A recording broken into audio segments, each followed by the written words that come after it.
U Kalesiji su danas organizovani treći mini protesti građana koji su počeli u 10 sati kada je 7. redovna sjednica općinskog vijeća Kalesija.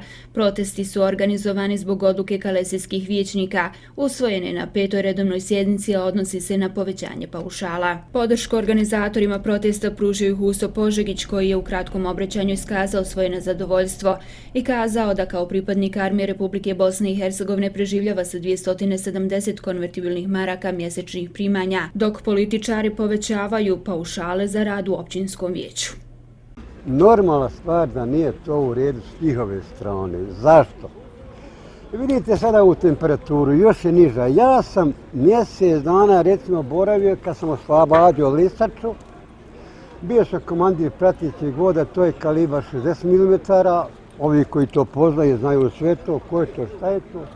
I ja sam 15 stepeni ispod nule bio po tim okolnostima i on meni dao 5 maraka mjesec dana, a on je sebi za dan hoće 1000 maraka.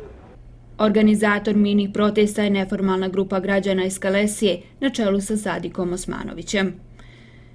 Ja kao ispred neformalne grupe građana hodam kroz Kalesiju ponosno i uzdignite glave, a oni ako imaju obraza neka vode kako znaju i umiju. Ja da sam isto njih, vjerujte, bilo bi me sramota i stid doći u Kalesiju. A posebno na ovakvom vaktu, zato što je povećanje urađeno u jednoj pandemiji koja je koštala, koja velike svjetske sile ekonomski padaju, a kamali jedna Bosna i Hercegovina ili Kalesija. A para ima, eto, vidite, znaju da ima para čim oni mogu povećati sve paušal za čak 100%. I ja ne odustajem.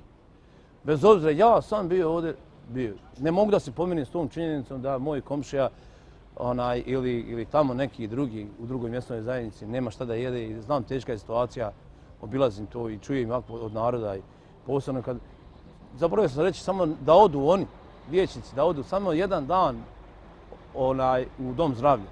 Samo da obiđu u dom zdravlja pa da odu na Gradinu da vidi kako narod živi i kako se narod nosi. Posebno penzioneri. Zašto ne pitaju nekog penzionera kad je zadnji put bio u šopingu? Da kupi sebi promjenu garderobe, ne da kupi sad nešto tamo, nego da kupi sebi novu pantalonu, nove jaknu, novu. Nema to. Naš taj penzioner jadnik ide na pijacu gdje je sve po 2-3 marke da bi moglo da se obnovi garderobno. A oni sa svojom porodicom idu u te velike tržne centre i troše tolike pare. Tako da žao mi je što je narod uspavan. Kao što je i kazao Osmanović, ne planira odustati, dalje će biti jedan od organizatora protesta i boriti se za svoja i prava ostalih građana. Nada se da će naredni put i podrška građana Kalesije biti bolja i da će se okupiti veći broj ljudi.